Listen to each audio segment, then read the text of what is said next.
বলেছি, বাংলার ইতিহাস লিখতে বলেছি, মমতা ব্যানার্জির সংগ্রামের ইতিহাস লিখতে বলেছি। বাংলাকে তিনি যেভাবে রক্ষা করছেন, বাংলার মানুষকে বুক দিয়ে যেভাবে আগলে রেখেছেন, সেই ইতিহাস লিখতে হবে, সেই ইতিহাস পড়াতে হবে মানুষকে, ছাত্রছাত্রীদের, সমাজ।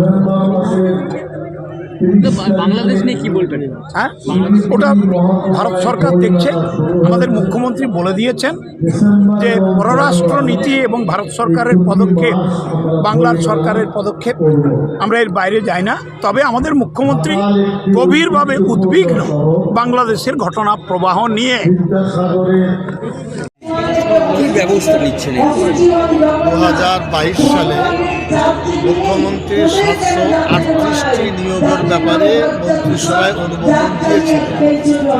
সেই অনুমোদনের ভিত্তিতে এই পরীক্ষার কি প্রসেস হবে, 50 মার্ক হবে না 100 হবে, এই নিয়ে প্রায় 6-8 মাস কেটেছে। তারপরে 100 মার্ক স্থির করে পরীক্ষা হয়েছে।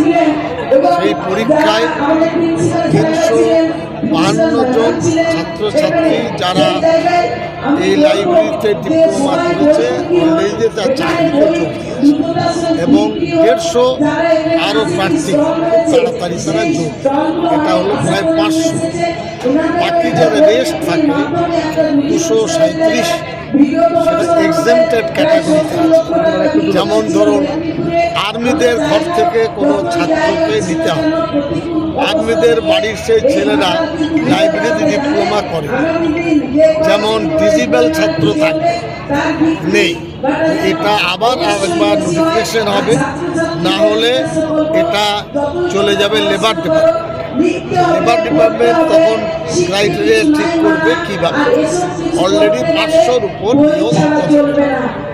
এটা 1987 সালে দপ্তরের জন্য মুখ্যমন্ত্রী মমতা ব্যানার্জির বদান্যতায় এত চাকরি এই দপ্তরেই একদম জেনুইন, যেটা আমি বললাম।